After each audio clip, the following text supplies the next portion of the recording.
ladies and gentlemen. We're having a few problems at the moment. It looks like Kate is getting hacked already. We've just opened the show. Welcome to Outside the Box, Freedom Reigns. Is there anybody else that is there at the moment? We've got Dean Clifford with us, and we've also got Peter from DP. Is anybody else there?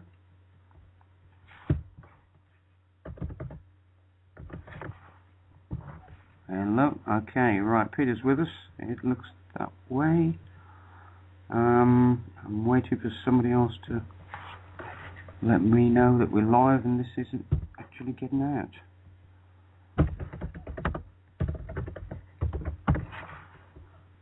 But, yeah, I think we're going to be in for a good show tonight. Lots of people out there already know about Dean Clifford's work, and obviously... Okay, looks like Kate's still trying. Are you there with us, Kate? Okay, do you want to say hello? Hello. Hello, Dean. Hey, apparently I'm hot. Absolutely. Excellent. Excellent. Excellent. Right. It's started.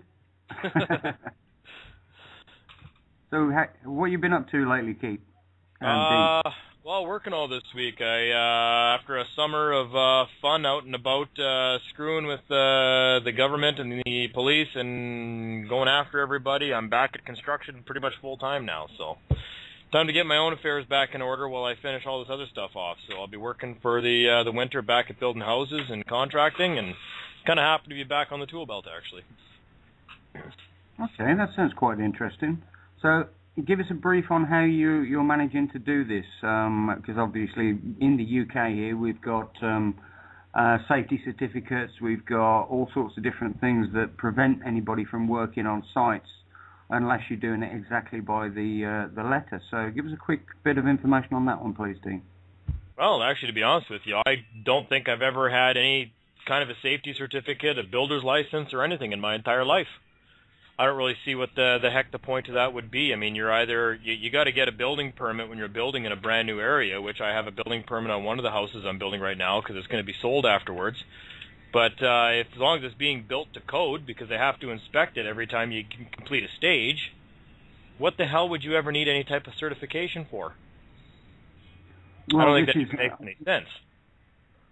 No, that's fine. But in the UK, we've got things like CIS cards, and there's all sorts of other tax codes that you need, and all sorts of, serious amounts of equipment.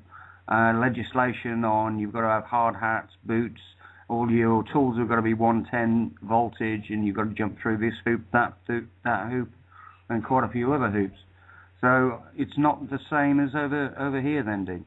No, definitely not. And let me ask you a question about that with regards to the UK. If you do not have all of these things, can you be prevented from even working on a site?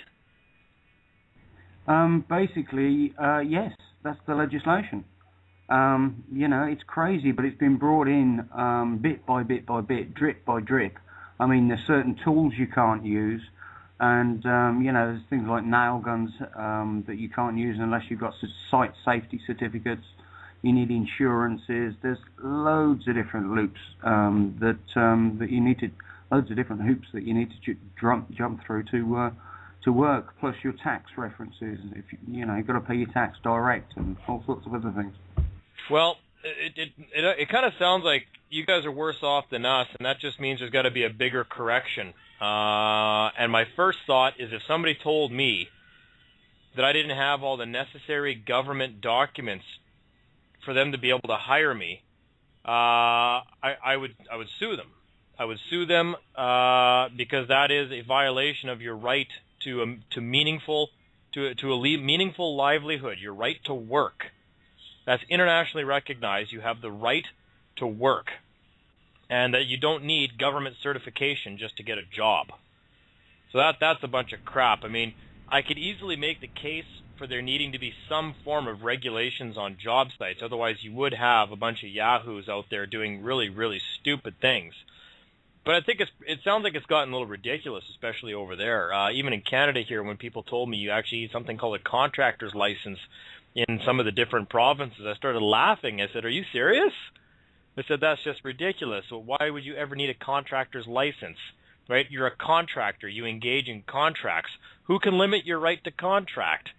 That's what the word contractor means. Someone's going to pay me to do something. I do it. Now, if I'm going to build somebody a house, and you need an electrician to come in, then electricians are certified. That's fine. And you need a plumber that's certified. Okay, I could see the reasons for that. Even though technically speaking, the homeowner can get their own license, electrical permits and plumbing permits without their needing to have a license. And then all it takes is, as long as the inspector comes through and says, "Yep, it all looks good," then it's good. You don't need any friggin' certification.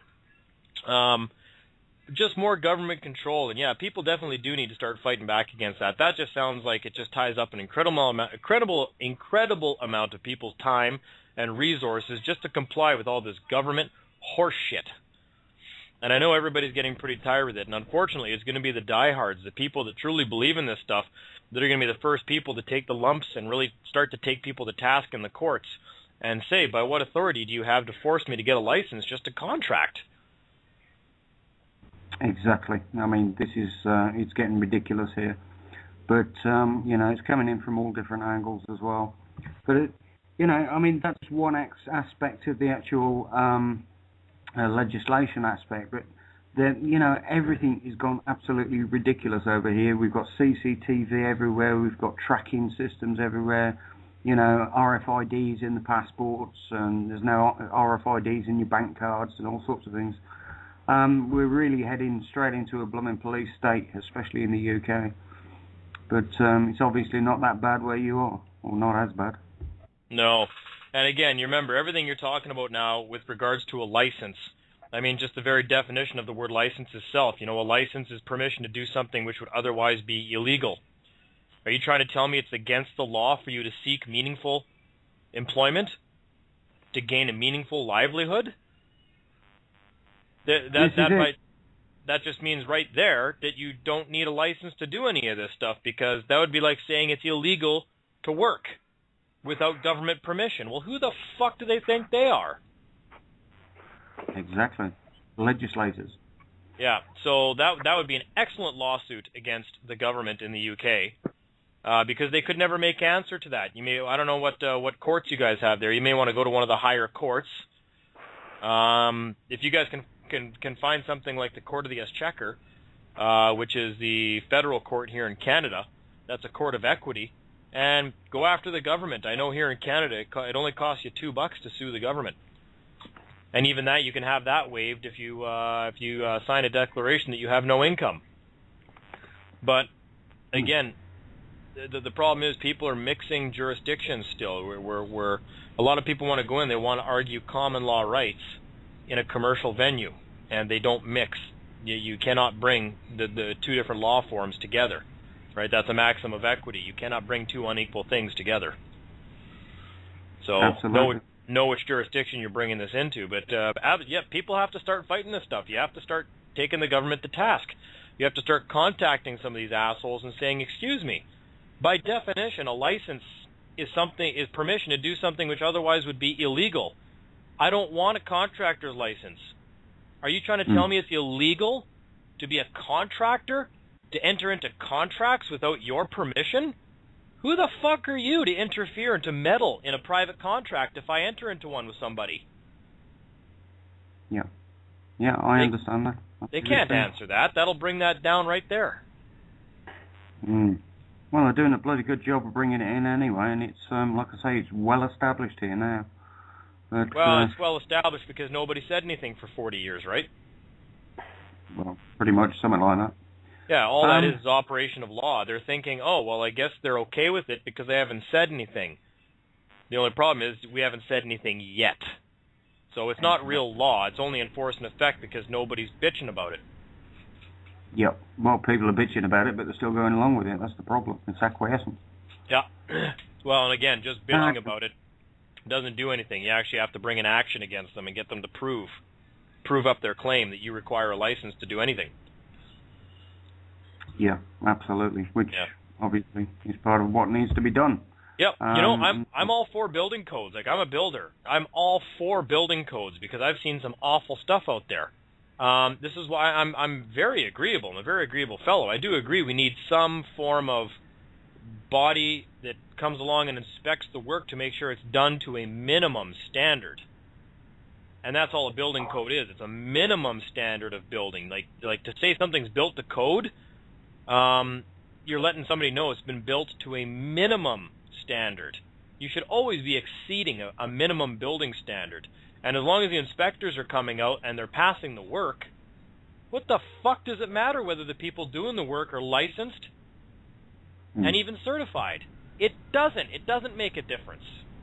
That's just bullshit. So I'll leave that topic alone now. You probably want to move on. Well, we've also got Peter with us from Divine Province. Are you there, Peter? I'm here. Excellent. How have you been getting on? Very good. Very fluid situation. Trains left the station, and it's getting real exciting here in America, America. We're keeping them hopping down here. We're having a good time.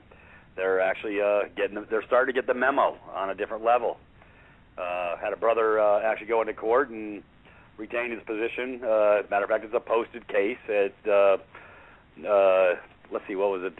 Issued nolo pro quo or something like that. Anyways, he just went in there with a little white flag stating his beneficial position as the living beneficiary and brought his little birth certificate. Judge noted it right up front. Have a great day. Michael Bukowski was free to go, and Michael was free to go. So they recognized the man, and it was very simple, easy, 5 minutes, in, out, game over. Because that's sweet. I'm researching another gentleman.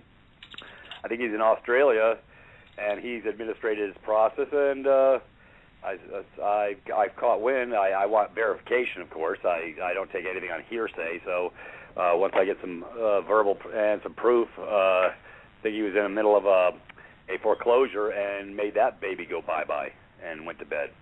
And there's other issues across the country that are literally getting put to bed. Matter of fact, DHS, I think, talked with brother JT and basically said, hey, we'd like to enter your, we'd like to talk to the Postmaster General, and they said, you have them. He said, you have them. And it looks like they're want to make sure we're in the system of record so everybody's getting the memo.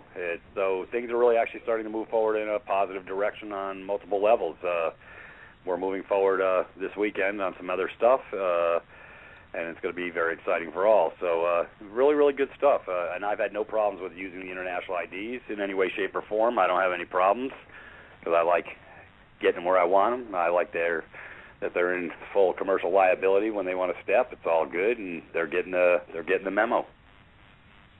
Excellent. No fighting, no arguing, just, you know. It's really exciting stuff. It totally is. I just wondered, Dean, you're up to speed with what guys have been doing over at Divine Province, yeah? Nope, I have absolutely no clue. In fact, the first time I'd even heard of it was when Kate brought it up there 2 weeks ago, and I was supposed to look into it more, and I haven't had a chance yet. Well, you need to come through my door, brother, and I'll give you the nickel tour, and I'll get you on the page. Dude, yeah, I think you've been avoiding me, you know. We had that 20 minutes that one day, and that was the end of that tune. Oh, man. I know you're busy. I know you're busy. Yeah, brother. Hey, I'll get you up to speed in 5 minutes. You'll get my memo, and you'll get it. Because I know you're sharp, brother. I know you get this stuff. Yeah, I'm not really too worried about getting it. I'd like to see what you guys are up to. I'm sure we could probably trade some knowledge here real quick, and then. Oh yeah. Okay, I made it.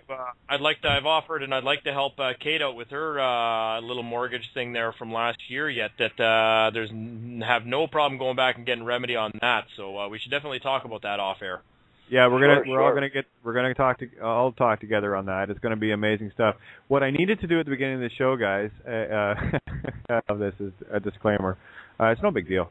Anyway, anything I say, and this is for all the whiners that like to email because they can't handle the truth. Sorry, this is a disclaimer. Okay, get over it. Don't worry, you'll get over me. I did. All right. You made. Oh, gone again. See. Yeah. Welcome to my world. Welcome to my world. Anyway, you hear me now? Yep. Okay. Disclaimer: this anything I say or any of the guests that are on the show that are my friends. Anything that we say belongs to us. And if you can't handle the truth, go find another station. We love you. We want you here to find the truth. And we're going to rattle your ego around the cage quite a bit until it actually falls off the face of the planet, because that's what we're looking for. We want to find you. So is brought up on any outside this is, ad infinitum, ab initio. Okay, guys? Anything. This is our opinion, and we're actually allowed to have one. Apparently, everyone's got one of those, including something else that I don't need to speak of. So, yeah, we keep it light here. But anyway, so if you have any complaints or anything else, don't email anybody. You want to talk to anybody, you can email me direct. If you can handle it, please. I'd love to hear from you. KatieRenee@live.ca, and better be a good one, and it better be valid, and it better have a good argument behind it. I mean, not argument per se, but you know what I mean. So that being said, what you're about to hear is pure unadulterated truth for grown-up people with no mittens and strings. Cool. Disclaimer. Oh, man, I better log out. I don't know if I can handle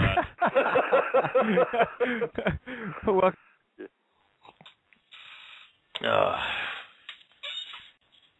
Okay. Okay. Gone again.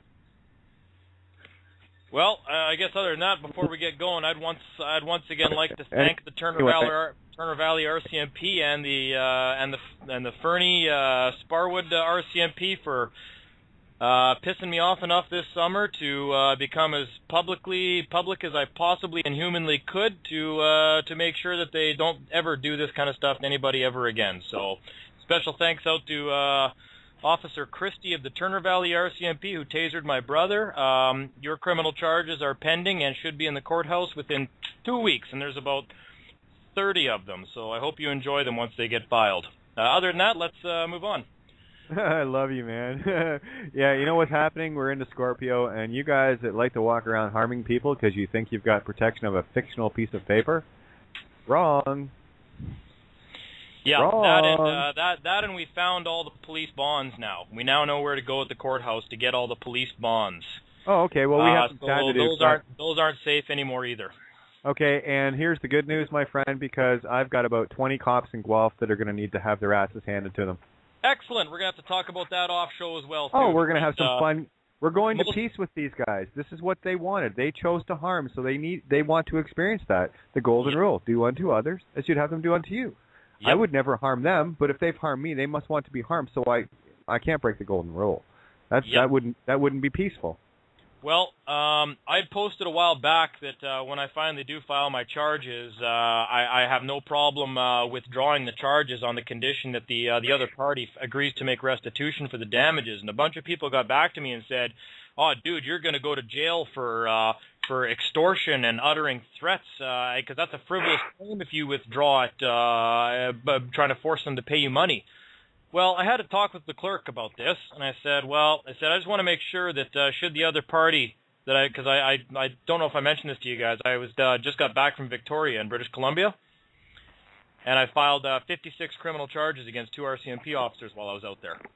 Oh, so look at you. Yeah, that's going to be in criminal court within the next 2 weeks for a first hearing to get authorization for the warrant that I've asked for their arrest. I'm proceeding indictable. It's going to be a lot of fun. I made sure I asked the clerk. I said, okay, now should the other party choose to provide the restitution that's been asked for, there's no problem with me withdrawing these charges, right? She said, oh, absolutely not. I said, yep. I said, because the only reason I'm even coming to court is they refuse to settle. And she said, yep, that's absolutely not a problem. So for all those people out there that think that that's extortion or uttering threats, you really need to learn law. You need to learn common sense.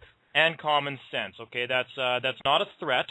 When I tell somebody I'm going to criminally charge you unless you pay restitution, that's not a threat. That is a promise. Absolutely. You go and break someone's window. You got 2 choices. You can pay to have it replaced or fix it yourself back to the way it was, or I will have to get someone else involved here if you to mediate. Exactly. And that's all it is at this point. It becomes a case of mediation, not anything else. And that's where the balance comes in. Look at the scales just coming into Scorpio. Isn't it beautiful? Yep. Oh, it's going to be excellent. I mean, now they got to be worried about not only losing their homes and their bonds from civil claims, but now these people have to start being worried about the fact that we've figured out how to perfect our own criminal charges. And what was necessary to perfect the criminal charges where people have gone wrong in the past is they never clarified their status. Oh, isn't that in the criminal charges, because then the courts can assume that the person bringing the charge is just a lowly bottom-rung trustee officer of the Crown who cannot bring a claim against a superior officer. So once you clarify your status at the beginning of the charge, who you are, they can't do that anymore. You're closing every door but the one you want to leave open. That's sad for them. Oh, it's terrible, I know. They probably were hoping we never figured that out, but unfortunately they tased my brother and pissed me off enough that I felt it necessary to figure that out this summer. So once again, my special thanks go out to Officer Christie for admitting that he's quite certain that tasers kill people before he pulled the trigger. So attempted murder is one of the charges too. Yeah. We have Mandreas. Yeah, that's not a light charge. That's actually in many cases worse than a murder charge. Yes, because the intent was there. It wasn't involuntary. You knew that it might kill the person before you did it. So you might want to put that taser away there, Johnny Longarm, because they do kill. We have too many cases of people getting killed with them. Yeah, well, there's 3 affidavits of witnesses aside from the victim, and he was seen waving the taser in the person's face. Right in his eyes, threatening with it, all sorts of interesting things, and acting like a belligerent 8-year-old when no one would listen to him. So, you know, and I gotta make it very clear to people out there listening. This is not about getting vengeance, guys. This is going to peace. And until the 5-year-olds with their slingshots that are pinging the little girls in the face stones get educated. And sometimes it takes a bit of detention, after school kind of thing, to get that through. What else can we do? You try to reason with these children, and we have every encounter. I know you, Dean, and myself, and any encounter that I've ever had with these guys has always been peaceful, handshakes, and thank you very much, have a nice day. Even enduring, the rub-downs of sexual assault and all the rest of it, including the one officer, Craig Nye in Guelph, who forced me and my daughter through an intersection. So that's I've already put forth the notion a couple of times to these guys that that's attempted murder, and I will have him charged. Willful endangerment, any number of those kind of those kind of charges, The list will be long. And the chief, Rob Davis of Guelph, will be included in that because I know that Craig Nye, given the 3 encounters that I had with the Guelph police, was involved in all 3 of those. I mean, that's just a coincidence, right? 3 different parts of the city. It just so happened that he was the one that the day they kidnapped me again, took me to solitary. Gosh darn, if it wasn't Craig Nye himself that was the one that put forth the charges. So, boy, that's an awful expensive bond. I don't think the kid's going to have too much work in the future. Oh, he will, actually. I think they still make license plates in Kingston, right? Well, maybe for a short time longer until we get everybody to stop using their plates, and then that'll probably go out of business pretty quick. Okay, well, then they'll have to go do something like laundry or something like that. So. Excellent. I've been saving a sack full of underwear just for them.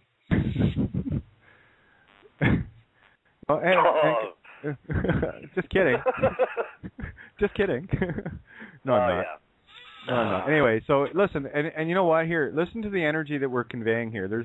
If anyone can feel anger or vengeance in anything we're saying, you're out of your tree, because this is the moment we've all been working for, not waiting for. We've been working for this moment to bring back the balance of peace, love, truth, and honor. And if those that are supposed to be in charge of taking care of that cannot do that job, then we have to correct them.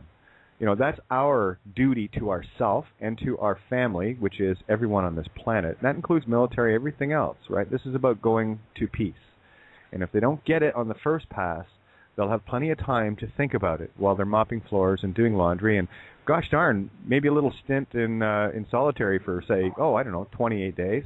No, I wouldn't wish that on anybody. I really wouldn't. No, in fact, I even, if I showed you guys how many letters I sent off to the Fernie RCMP now, pleading with them to provide me with the restitution that I demanded, which was a very, very, very small amount. It was actually the return of the property that they still have, and an apology letter. That's it. Oh, my goodness. They couldn't even do that. And I said, please, I don't want to have to fly out there and file all these criminal charges and possibly end your careers and take your bonds and cause a lot of problems for you guys. Just return the property. That's all you have to do. There's probably about 8 of those correspondences. Nothing, just crickets chirping. They just, they can't do it. They just can't. And that's the thing, too. You want to talk about the height of arrogance, and there's probably a couple of guys thinking, you'll never fly out here, screw them, and they're all sitting around drinking their beer talking about the last guy they beat up and tased. Yeah. Well, different story now. It's a different game. Well, I have the 7 pages of criminal charges each right here in front of me, sworn before the JP in Victoria, British Columbia. Actually, I just called there today to find out the progress on that because I got to get a file number, and they have to set up a initial hearing for me to go out there to go before a Superior Court judge to get a warrant properly the way they're supposed to do it. But don't to make this very, very bad. Ironclad. Yeah, and every time, like by the time this goes and I get warrants issued and I proceed indictable, it's going to cost even more money for me to withdraw because now I got even more time tied up in this. And do you know what's really funny and ironic about all this? Here's the irony for all the people listening out there in Radio Land, and I know there are lots of you, tens of thousands. So listen up, guys. The irony, the dramatic irony of this. It leaves me breathless. Here we have people like us, average, everyday people, that know more about law, procedure, fairness, justice than any cop I've ever known. Agreed. We've done our homework. Guys, don't mess with us. You have pushed us so hard for so long, and I am grateful for that because without that I would never have learned what I have. And in the mirror, I will reflect exactly that which you gave me to learn. And you get to learn the exact same thing I did, only difference being I wasn't out to harm you. I was out to help. And therein, the last come first, and the first, which you thought you were, come last. And I love the way you put that, Dean. They cannot charge a superior officer in status. And that's exactly what we are. And we're superior to them, but the presumption is that we are an insubordinate because of our rank in the commercial system.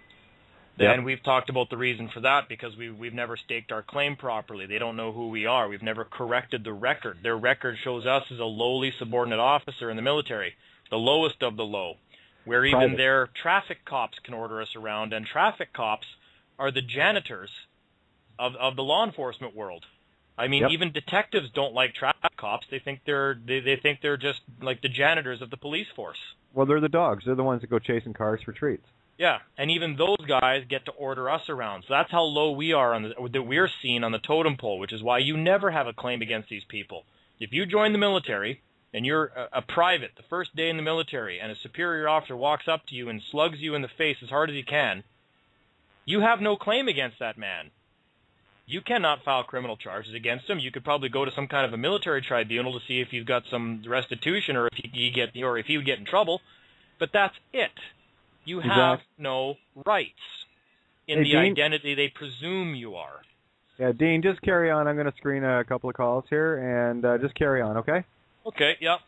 Yeah, I mean, that could be something to maybe elaborate more on this week. I don't know what you guys normally talk about here or nothing, and feel free to cut me off and change the subject, but people have to understand that that's what they're viewed as when they pull out a driver's license. Yep. When they get pulled over and you pull out your registration papers, you are seen as an officer up here in Canada, as an officer of the Crown, and the same thing down in the United States. You're seen as an agent of the Corporation of the United States. Franchisee, and you're the lowest ranking officer that exists, which means you have to do anything any superior officer tells you to do. And that's why when people try to say, I don't have to identify myself to you, or I have rights, or whatever. No, you don't. Okay? You have no rights because you've produced evidence that demonstrates that you're an agent of that corporation, and that's the driver's license. It's not proof. It's evidence that helps demonstrate that you are. And Dean, let me cover what ties in that contract, and I've covered this before. Basically, first of all, nobody reads the dadgum DMV contract. It says you're a vessel in commerce right on the front page. I read it myself. That's why I waylaid getting one. And they complete the contract by having a tontine policy, i.e. an insurance policy, and then they have a registration on the vehicle. So you complete the three things that need to be met. Notice it's in threes. And you completed the circuit so that they can send you to circuit court. It's all good. You have no rights. You are the slave on the plantation, literally. There you go. So, and that's the interesting thing with, especially out in BC, why the RCMP there, they were claiming to be enforcing the British Columbia Motor Vehicle Act, saying, well, I didn't have a valid, what they recognized to be insurance plate. But when they took the truck, they couldn't issue a notice of seizure because they had no authority to take something that didn't have one of their plates on it. So they broke the same act they were claiming to be enforcing because Article 5 or Section 5 of their BC Motor Vehicle Act, I looked it up, says that they must issue a notice of seizure when they take property. Well, they didn't do that. So how is it they're enforcing an act but breaking it at the same time, as well as every other law that exists above that supersedes that act as well? So it's all horseshit. It's all horseshit. You know, I love it. I love this show because we deal a lot in animals, about getting trying to get the poop back in horses, trying to get the poop back in elephants. You know, don't anyone ever say that Outside the Box isn't environmentally friendly. We are. We talk about manure all the time, and you know that's really good for the soil. So. Oh, it's the best fertilizer there is. The more shit they deal me, the more fertilizer I get from my brain, and the more I grow as a person. Isn't it great? You know. Yeah, I knew Peter would laugh at that. Keeping it light tonight, guys, and you know, just a bit of a reiteration for people. We now have a means to track down their bonds, to make them accountable, and it is about status, and that's something we've been talking about for 2 months now, Peter. Like hardcore. We know how to track these guys down, and we know the status and how to deal it, and there's a lot of other things. So I see a lot of beautiful things on the horizon for people that have been so badly mauled and injured by these guys, where we can start to bring things back into balance. This is not about going to war, and I need to keep saying that. This is about putting it back to balance and upholding the golden rule. Yep. Oh, and I guess maybe another update I'll make that I actually cannot and will not get into particulars about is the commercial liens do in fact work. They work very well. They work terrifyingly well. Oh, look at all the new best friends we have, Dean. Yes. I think that's probably why they were arresting some people down the States, people that were leaning judges. Yeah. And probably rightly so. Well, yes and no. Yes and no, because again, if you haven't corrected the record and you're still seen as a lowly private in the military, you have no rights. So you may want to make sure you've corrected your status before you go around and start leaning people of presumed authority, because then you actually have the authority to issue that lien. But that lien really does fuck with them when you send it to the right place. Oh, I love it. Okay? It's been concealed. It's there. And as soon as you do it, they are, in fact, fucked until they settle that lien. Good. That's what we need. We need, you know, because look at how many times that, you know, these guys walk around willy-nilly, you know, things like the IRS and CRA and all these other little alphabet companies that like to walk around and place liens on people's homes with no flesh and blood behind it. It's all corporate. And this is why we've been railing on this for so long, guys, with regards to knowing who you are. And until then, Dean has it absolutely correct. Peter has it absolutely correct. Until you know who you are, you have nothing to complain about, because you're standing there screaming like a 5-year-old in kindergarten for the first day, not really knowing who you are. So what it really gets down to is a little due diligence, a little paying attention, and it's not that difficult. It really isn't. I'd say I started out on this hardcore about 3 years ago. I'm the newbie in the club, okay, guys? I made my dent fast and furious, and boy, did I ever. Well, I only measure that by the way they came at me, so that's the only way I know I was doing something right.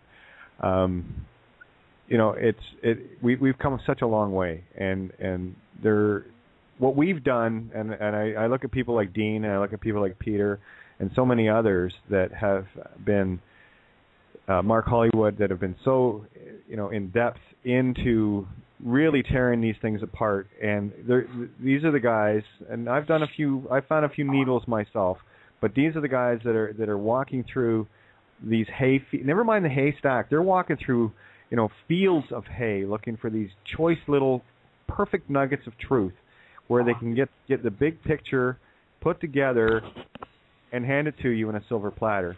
And my best advice to you is pay attention, because if you don't pay attention, you're paying tax in all forms.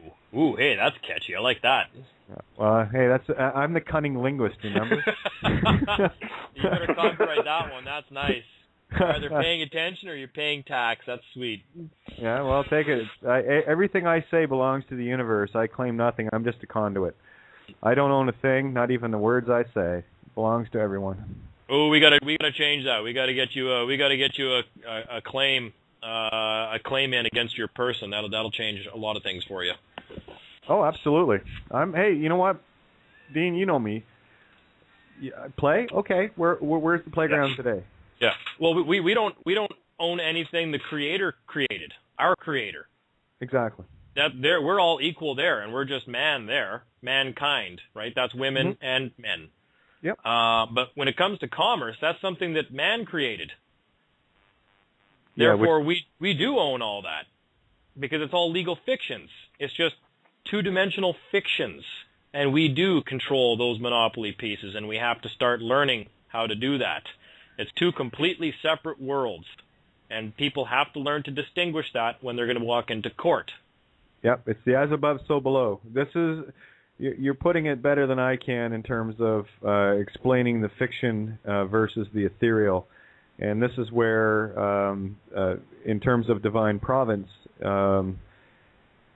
where when you start to know who you are and changing your status, and that's exactly what divine province is all about, is it's a door to changing that status into something that is not the lowly private that's getting their face smashed in by the lowly sergeant that just outranks him and no more. By the way, I had a phone call from my private bailiff buddy, and I had another little victory today. So, there's nothing but wins lately, guys. Nothing but wins, and it's just doing. He did exactly what we've been talking about in dealing with Crown prosecutors directly, and boy, they get nervous real quick. They're all starting to learn, fortunately, and that was one of our goals from the start too. Is we realized that just as ignorant as we were, the police were just as ignorant as well, and they're starting to learn. And a lot of them are starting to figure out that they actually don't have the authority that they thought they did, and that they were taught that they did at their little police training cults. Yep. And they're starting to get worried. And they should, and I know firsthand experience. There's not many, but I know that there are very, very, very good, honorable people within the police forces that are highly outnumbered by these commissioned, go-get-em dogs that like to chase people for, money tickets and quotas and stuff like that. And, so this is to be fair, okay? This is not about bashing all, okay? Unfortunately, there are more than one bad apple in every barrel there. It's more like most of the barrel is rotten. But there are some beautiful beings that are exactly the kind of people we need, where they are doing the job they're doing from the perspective they're doing it. And I will give a story with regards to Guelph. The deputy chief, Brent Eden, when he found out, and of all things, by the nature of my being, I found it's amazing what hairdressers talk about, estheticians and whatever, especially when the deputy chief's wife is one of their clients. Anyway, so the bottom line is this. Brent, when he found out what was really going on, he went into serious depression. And that's the guy that he spent 3 years minimum to get his retirement, and it was very, very lowly in terms of what he could have got, and he walked out.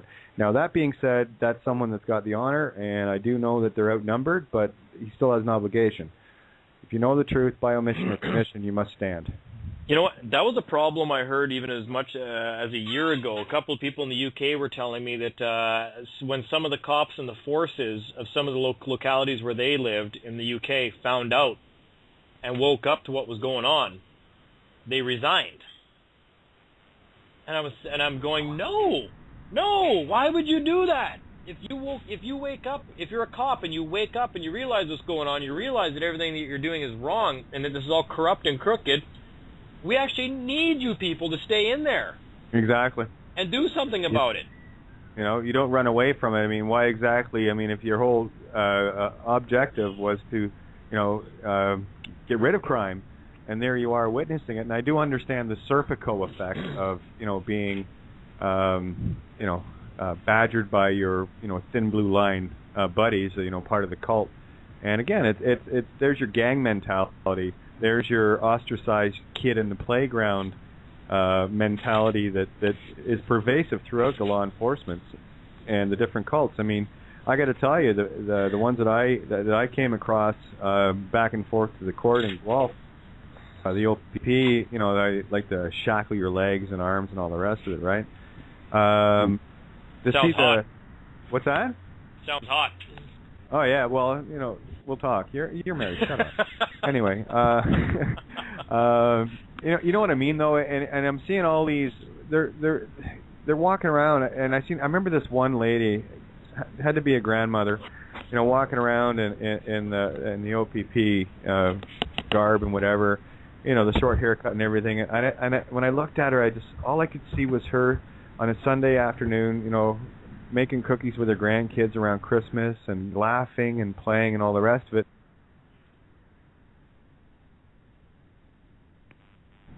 Okay, you went quiet there, Kate. Oh, okay. Hey, Tony, why don't you jump in for a bit, man? We never hear enough of you. Actually, I was going to comment on what you were talking about earlier. I was typing it into the chat box as you were talking. But I've had top cops on the show that have actually realised what the extent of the damage that's been done and actually resigned. I mean, one woman that was in the Yorkshire force was basically being irradiated by the Tetra system, and she got cancer. And then she tried to actually alert her own people to the fact that the radios that they're using are killing them. It's a bit like, the vaccines that the doctors are giving them are doing the same to them and their children. And it's all these other factors that, they need to get their heads around. It's not just the legalities of the system that's corrupt. It's actually what's going on behind the scenes. Everything from GMO to blooming Codex Alimentarius, Agenda 21, all of this stuff is being done to you guys, and you daft people are helping to enforce it and make it worse. I mean, crikey, get it. Well, and they're being used and abused and thrown in the front lines to carry this all out, which means that they're expendable, obviously, and they should take offense to that, of being used and having their life put in jeopardy for this fraud, for this giant scam.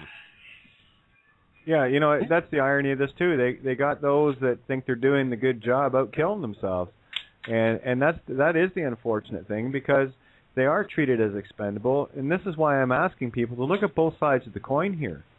Not only are they creating harm against those around them, they are getting treated with this electronic poisoning that is literally killing them in return.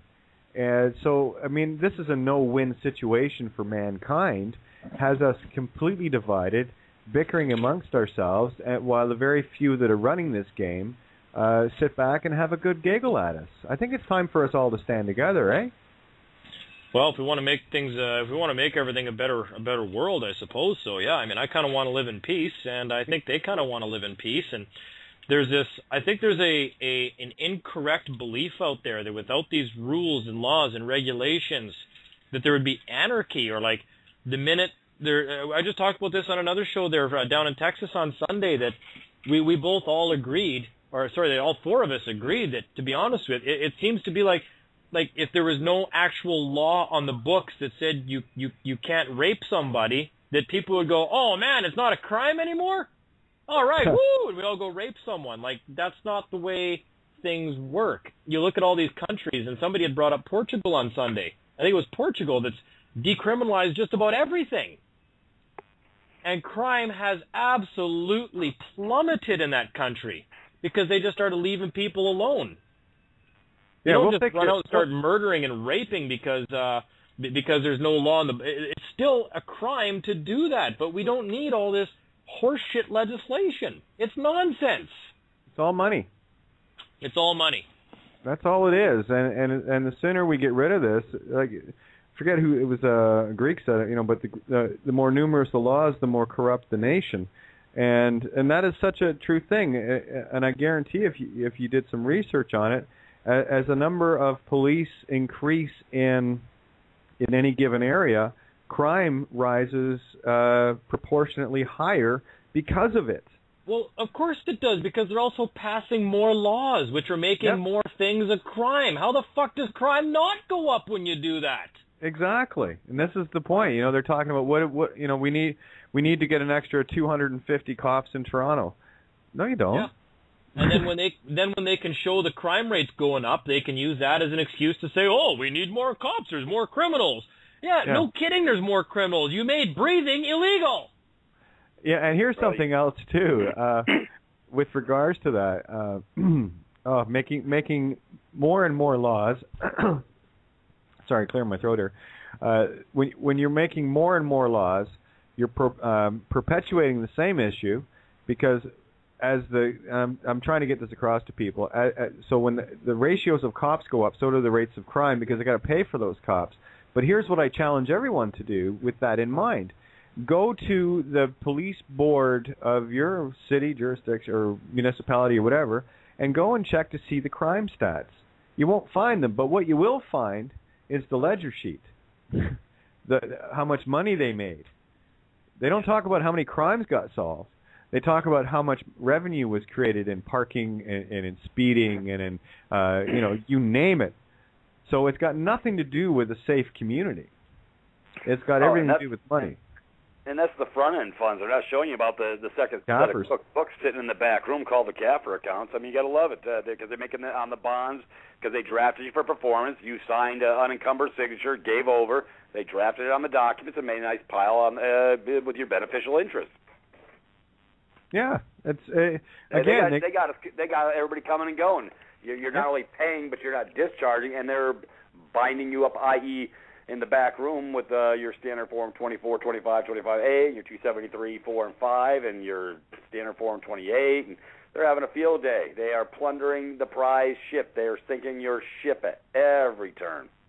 Yeah, they're billing the crap. I've actually got the legislation that proves that what they're doing is that they're billing your estate for all this. Like, people think that hiring all these police and putting you in jail actually costs money.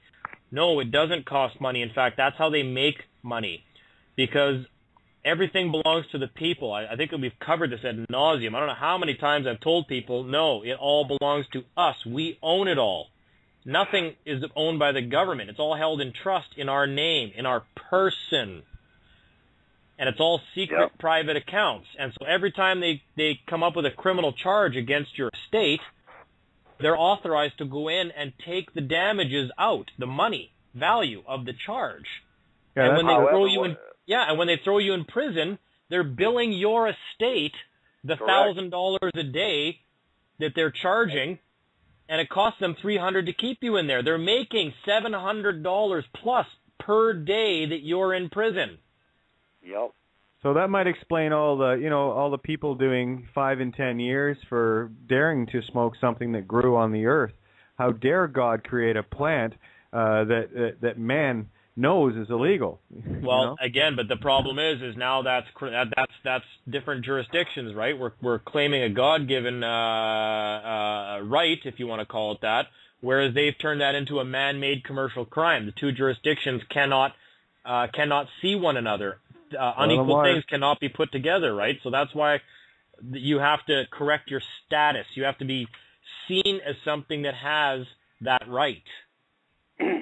Yep, and that's what's happening with the Divine Providence. They're getting the memo. It's beautiful. No longer USA Inc., bro. That works for me. Finally. I love it. It's really working. Man.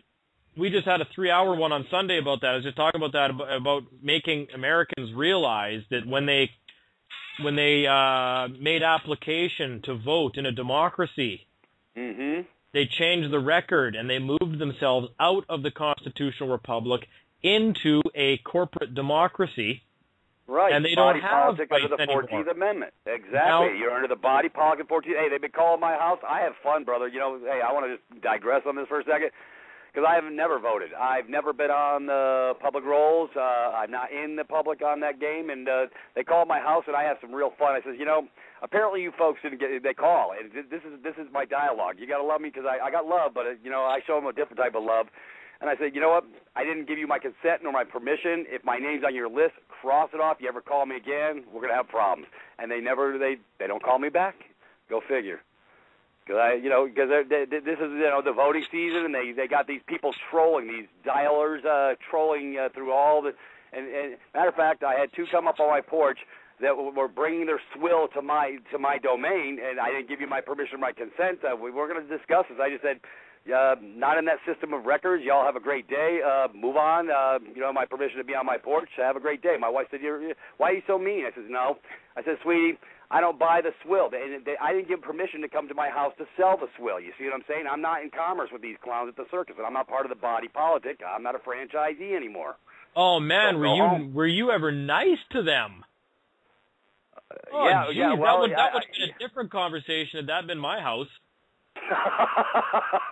Yeah. I tried to have some etiquette. My kids were in the house, so but my wife she browbeat me, and then she told me she's going to go vote. I says, "What are you, an idiot?" I mean, this is whatever. I've been trying to bang her head for 28 years. She still don't get it. Yeah, geez. I would have said, dude, when you guys entered my driveway, you left the Holy See of Commerce, and you entered the law of the land. You're on dry land right now, and you got about 5 seconds to get back on that public street before I exercise my rights, according to the law of the land. And you're not going to like that very much. Yep. Oh yeah, they browbeat but the public on a whole, they still haven't got the memo, brother. They're not anywhere near where we're at. So it's going to take a little while longer when they figure out that doesn't matter who you vote for in the corporate body politic. It's a screw job every which way to Sunday. Well, it doesn't matter whether or not the employees are allowed to vote for a new supervisor. Corporate policy is not affected by that. That's right.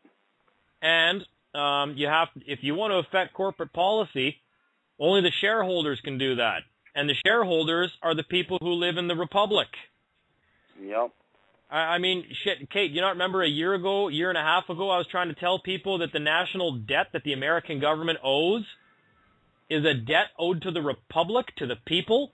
The democracy borrowed on the credit of the people through the international bankers. That money is not owed to those bankers.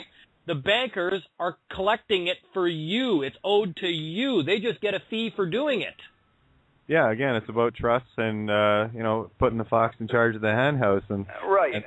But I want to reverse this a little bit further, G. You talk about the republic, and that's the other sham under the crown too. The republic was only for the 50 states, and it didn't apply to the people. They weren't a party to the Constitution. So therein lies another problem. I have some excellent documents I would love you to read from the Informer that will get your mind right on this Republic bullshit, too, because that's all that is. That's another scam that they perpetrated upon the masses. The Republic never existed in a capacity to apply to the people. It was just a place to put the little bastards in their box on the other side of the fence, and that's my line in the sand. You stay in your land. That applies to your fiction or whatever. Your Republic applies to those on that who are in that body politic. And if you were a free, unencumbered man back then, you didn't traverse. They just snuck all the other crap in to have you come into corporatism. But even under the Republic, brother, it didn't apply then either. It was still under the crown, and I could prove it to you. I could prove it to you in writing. I would say that the Republic doesn't exist for you until you voluntarily join it, and you do have the right to voluntarily join it. In fact, you did when you filed your live birth record, when you deposited it with the Republic, and that basically gave that branch of the government the authority to leverage your birthright, your share of all the assets of the country, right? So that is there. Right. It's a useful tool. Yeah. It's a useful tool to use, right? Because, again, we're born free. You're not born into a republic. And then everything from there is contracts that we enter into. And our parents decided that they were going, because they're our guardians and they have administrative authority for us, they're going to deposit our birthright for our protection into this republic, which is more like a Holt company. Hey, brother, it goes deeper than that. Take a look at the damn birth certificate. It's got your mother's maiden name. She gave you over. Daddy didn't step in and make the claim. So guess what? You're a bastard child of the fiction corporation. You're not even. Daddy don't even own you no more because Daddy turned his back. He didn't know that Mama was given over in her maiden name. I mean, these are the 2 and 2 things that people don't even have a clue about. Now, I have a birth certificate bond. I'll show you. It's got a separation between my father and my mother by double-bordered lines and separating the two entities. And now there's no daddy present because he laid over. He didn't say dick. Anyways, Anyway, sorry. Well, let them make that claim. If you actually brought an equitable claim against the government, are they going to show up and actually try to use that as a defense? I would love to see that. Well, you know what? Hey, brother, I just got the Gordian knot. It's 10 times easier for me. I don't even have to play that game no more. It's all done. You just cut the damn Gordian knot, brother. It starts with the land and estate. Your birth certificate bond, and you move forward, and as long as you have a nation state to come to, you can't be a man without a country. Otherwise, you've left your filet mignon on the plate for the vultures to eat. Yep, it's really simple. Simple business decision, brother. This is just an administrative business decision that I did. There you go. It's all administration. That's why people always ask me, well, what do I do? And I'm like, I don't know. What do you want to do? Yep. You have to have a goal in mind. Everybody's going to have a different solution. Or I wouldn't mind sticking around and playing in their game a little bit until I've made my point. Right. I'm the one that's the equity when it comes to the name. So, if you what's the proper word I'm thinking about here?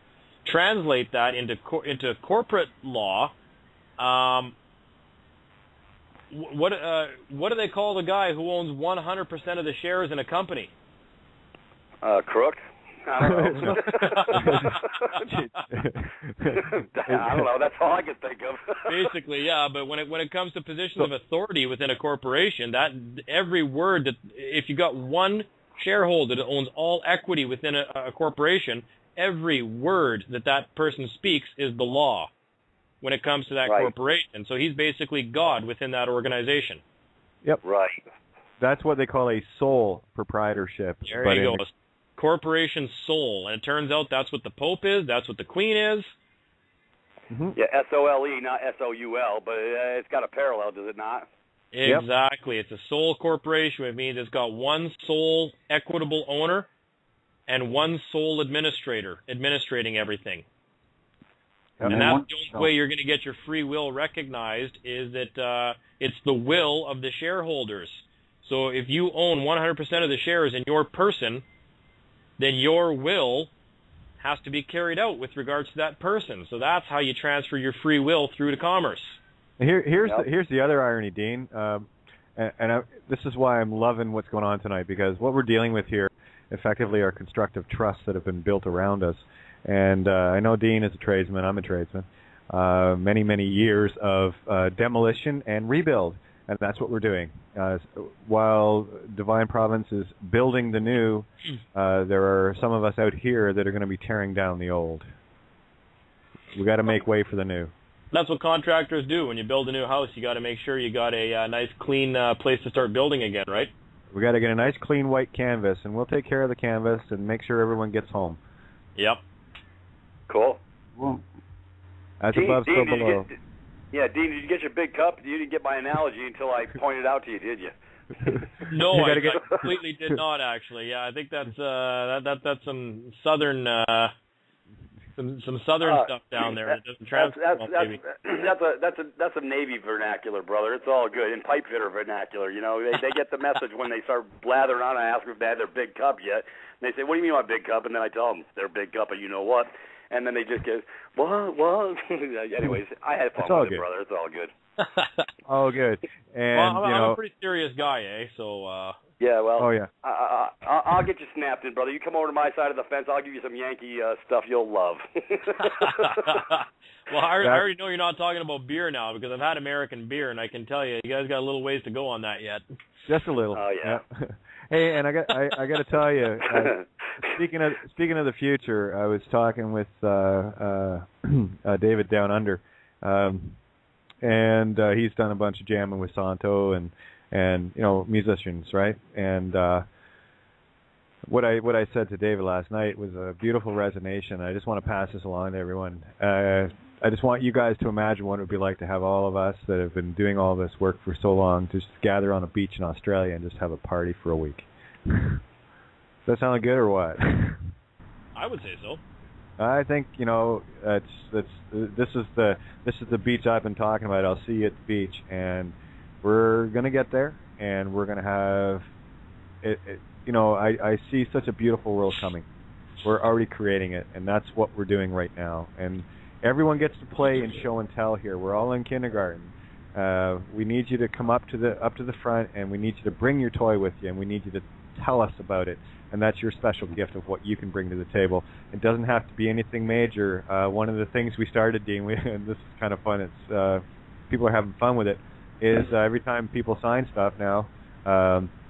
If you listen to last Wednesday's show with Patrice talking about the money order, she boxed a signature, and because she boxed her signature on the money order when she endorsed it, she killed the document dead, and they literally had to go in the back and pass around the hat to get her $300.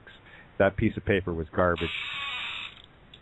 So we got people, just boxing everything, boxing the signatures on the bills, boxing signatures on. Oh, they ganked you, Kate. You gotta love it. Nice. Don't talk about boxing signatures. Oh, hey, we know when we're hitting the hot spot. Yep. They tried boxing us in our box, but we're outside the box. So box the signature every time because most people don't know what it means. But when they go to try to use that negotiable instrument somewhere, the signature has been removed from the body of the document. It has no value.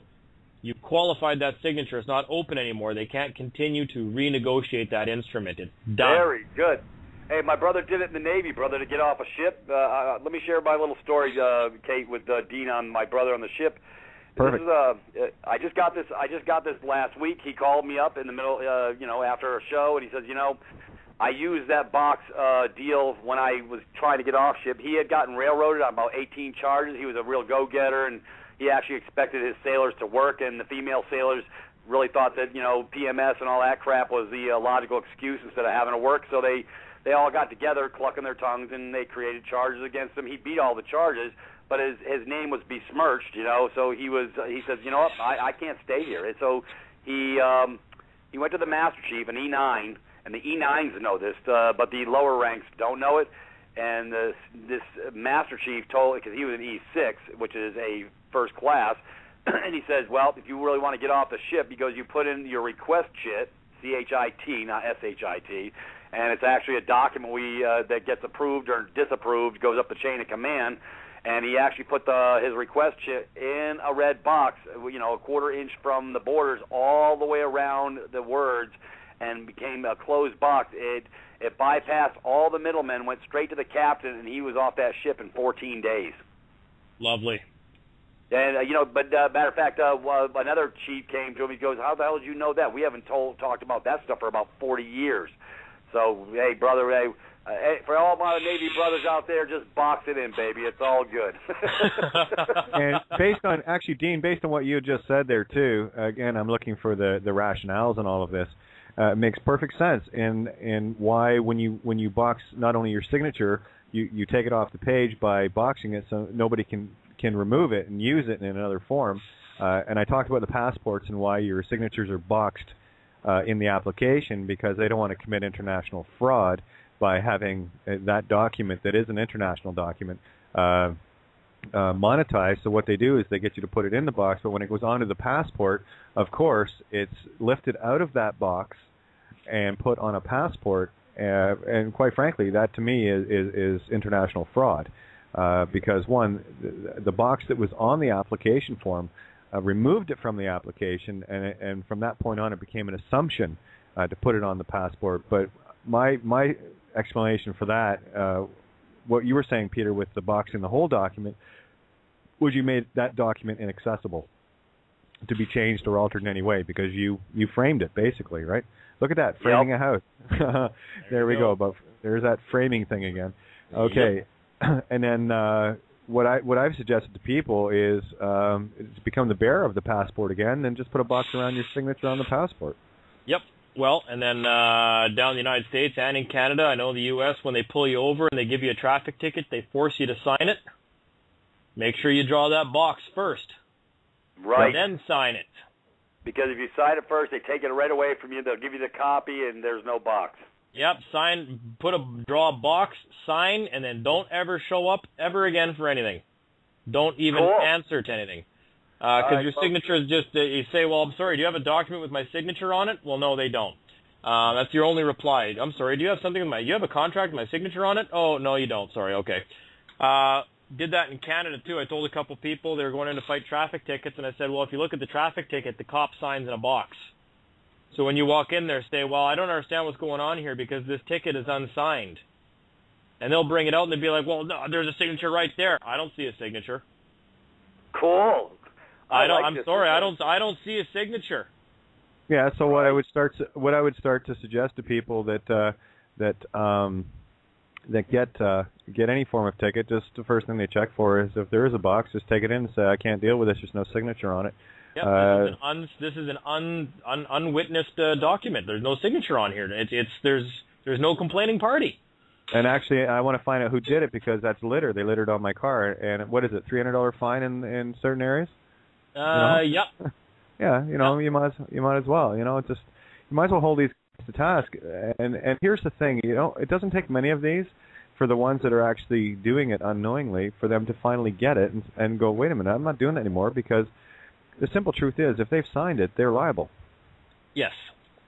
I would love for this to get to the point where they start getting terrified of handing tickets out. Like, or even pulling people over. Oh, is this going to be one of them? Yeah. Well, look what happened in the early days, Dean. How many times did you get pulled over? I've had it like 5 times. You get pulled over by one, and as soon as you have any sense of knowing what you're doing, the next thing you know is you got 3, 4, 5 cruisers. I mean, I think I know I hold the Guelph record for number of cruisers. It was 15 at my house that day that I went back home. Well, that's because you refuse to acknowledge their authority. Authority. Yeah. Okay, Cartman. That was beautiful. That was beautiful. And we don't tolerate that up here in Canada. You will respect my authority. Yeah, right. Okay, well, cheesy puff. Hey guys, this is really good information. I like this. Yay. And I do have a little bit of mouth speak down here, and I can pass a message on to everybody. Yeah, and here's the thing, and this is one of the joys I love about doing this show, especially with you guys, and every guest I get on, is it goes at such a beautiful. It's not a matter of fact sort of thing, but we get the point across, and I like to say that it is entertaining too. We have fun getting the truth out. And really, people have just got to lighten up a little bit and just play a little. Go and do the show and tell. Don't be so shy. Don't sit with the rest of the children.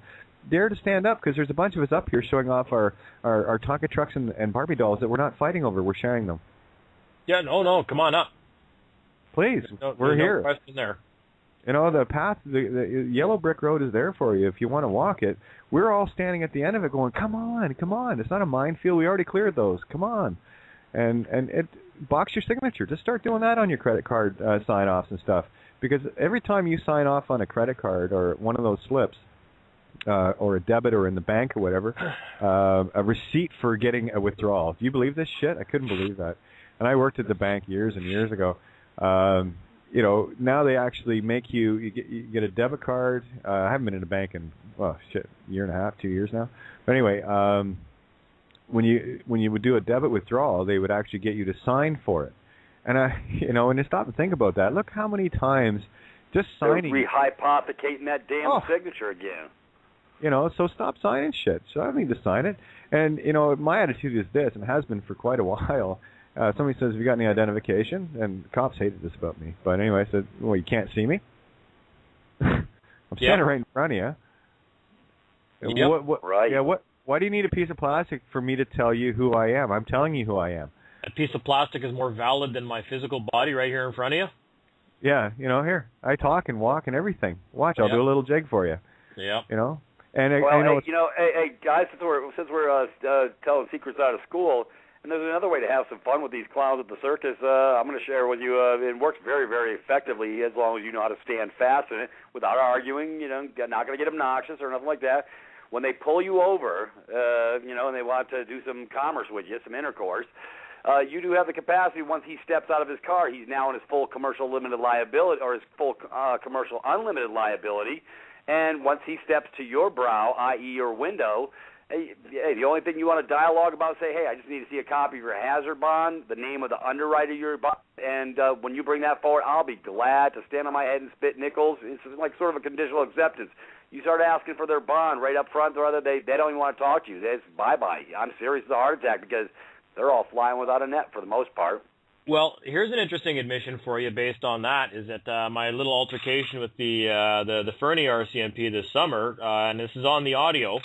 There's an hour and 45 minutes of audio I have yet to release. I recorded the entire thing. It was really interesting. But they admitted to me, when I said to them, I said, look, I said, you guys have no, how the hell did I phrase it? No skin in the game?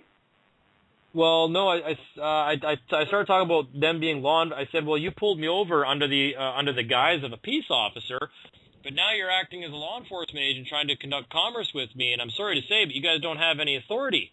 In fact, what's stopping me from arresting you right now? I can place you under citizen's arrest. I have equal authority to you in your highest office. You hold the same rank as me, and that's a peace officer. Yep. And the one guy actually thought about it and said, yeah, you're right. Wow.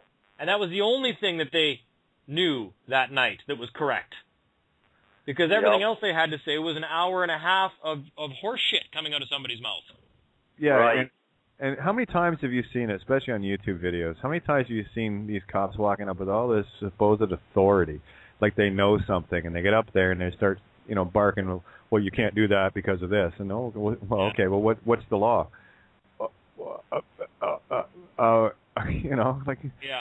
They make this shit up as they go along. Man, I got a great one about that. A friend of mine, a really good friend of mine, my colleague in this, one of the few people I call my colleague in Saskatchewan years ago, was at a meeting, like a town hall kind of meeting with all the farmers there and stuff like that, and this cop got up and started blabbing about how he's a police officer and he knows the law, and if they have a questionable law, they're to ask him. And there's a couple of hundred farmers in this room, and so my buddy stood up and he said, yeah, I got a question for you. Could you tell everybody here what their 3 fundamental human rights are? Well, he just sat up there looking really stupid for a couple minutes and said, well, are you trying to tell me you don't even know what people's fundamental human rights are? There's only 3 of them. Do you not know those? Why don't you tell them what they are? And he couldn't even answer. The cop didn't know. He had no idea what your 3 fundamental human rights are: life, liberty, and property. That's it. Yep. And then he started making fun. He goes, dude, my 6-year-old kids know what those are. And they're carrying cap guns. Yeah. Well, then that's what I got into this summer too. When the one guy said that, when I quoted the Bill of Rights for him, I said, well, the law that you're enforcing right now, the statute, breaks this higher law da-da-da-da-da, and this higher law, da-da-da-da-da, and this higher law, da-da-da-da-da, and is in complete violation of the Bill of Rights where it says this. He said, well, unfortunately, sir, the Bill of Rights is a piece of American legislation. Oh. This is on the audio. I'm going to release this yet. And I was flabbergasted for a couple of seconds. I actually had to recover. And then I thought he was kidding at first. And I said, oh, my God. I'm like, you didn't know that there's a Canadian Bill of Rights. I said, you weren't kidding. You actually don't know that there is a Canadian Bill of Rights. That's terrifying. I said, you just said that you know the law. You're a law enforcement agent. You carry a gun. And you didn't even know that there's a Canadian Bill of Rights, 1960, John Diefenbaker? You never heard of that? And I was shocked. I was actually surprised by that. I was like, you got to be kidding me. This guy didn't even know that there's a Canadian Bill of Rights, and he's a fucking RCMP. That was terrifying to me. I was like, you are actually incompetent. You are incompetent in your job if you didn't even know there's a Bill of Rights in Canada. I think the other definition of that is a buffoon. Yeah, I didn't want to get into that. That's on the I video. know. That's the scary part, you know. And when I think back, I've got a couple of YouTube videos I still have to put up yet from before that Judge Bow when they tried to serve me. I got 2 out of the 3 fails on film. The one was the bailiff who actually was the assistant coach for my daughter's soccer team, who knew me by name. Went to every game, hung out, and hey, how's it going, Steve? Ironically, as fate would have it, this is the same individual that stood in my driveway that day on camera that said, "Well, you're not the person I'm looking for," and said that, and he knew what I was going through in the 28 days of solitary, and he said nothing. So I'll have a little chat about that with a few charges being filed. Just doing my job. I think that was what he said. And so did the other lead detective. So I'm going to just be doing my job, too. Yeah. You know, hey, sorry, guys, there's a crime going on. And, you can tell me you're trying to feed your family because that's all I was trying to do. And when you've made someone aware of a crime, especially a peace officer, and they've done nothing. Yeah, by omission or commission. To either assist you or to help you, they're guilty. Did I ever tell you about guilty of the crime as if they'd done it themselves. Sorry, go ahead. Did I ever tell you about my family bloodline? What the Thompson bloodline is all about? Nope. We were the lawmakers and the law keepers of Northern England, Southern Scotland, many years ago. That was kind of the family thing, and we actually it was the Thompsons that brought the clans together and unified them. And one of the things that the family clan was noted for was if someone was seen to be had a crime against them, of course they'd be after the criminal. But if it was found that someone knew of the crime, witnessed it, and did nothing, they were hung immediately. The criminal got a trial.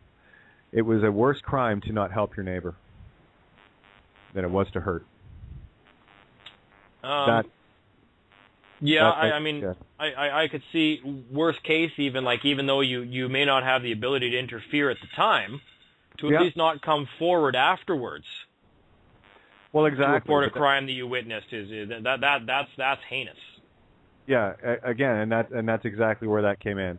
It's if someone was there, able, ready, and could have and didn't, that's when they say, oh, really? Okay, well, there's a tree, there's a rope, take care of business, and we'll take care of this guy. He gets a trial. Well, funny, I made a post about that on Facebook there about 5 days ago because a story came out there about Iran hanging four bankers that caused a bunch of bank fraud there and really harmed their stock market and their economy. They just took them out in the street and hung them. Mm-hmm. I started laughing about that, and I said, well, shit, no wonder the United States hates Iran so much. They've actually got law right. Yeah, they're taking care of business. If they started practicing that in the United States of America, I mean, not only would 1 million New Yorkers be dead the next morning, but there'd be a boon in the hanging industry for about the first year, and then the stock market would probably return to normal, and there'd be jobs. Well, there'd be lots of money in Canada, AAA pine for the boxes, and I'd say some of the nice cedar for building the gallows. Yeah. Oh, man, geez, you'd appreciate this being a former builder. I went to go pick up a quote today for a project I'm doing, and holy shit, man, the price of OSB is $12 a sheet. You're kidding me. No, it was $7 last year. Last time I went and picked up a really big order. $12 a fucking sheet for OSB. I haven't been in the game for 3 years, and the last sheet of OSB I got was $5. Yeah, and they're trying to say that there's no money in forestry. How in the fuck can there be no money in cutting down trees and making these products here in Canada instead of sending shipping containers off to China full of raw lumber when OSB is $12 fucking a sheet? And what's even funnier about OSB, it's the sawdust. It is. It's just the fucking chips left over after delimbing the tree. I know. It's the garbage. The same thing with chicken wings, though. In the food industry, they used to throw chicken wings away. Now they're the most expensive part. Oh my God! I couldn't believe it. I was like, man, I just came from the gas station where I paid $1.24 for a liter, even though oil's $85 a barrel.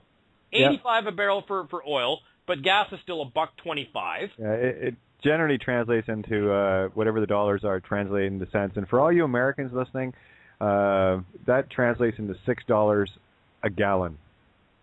Okay, so don't be crying about your 3 or 4 right now. Okay.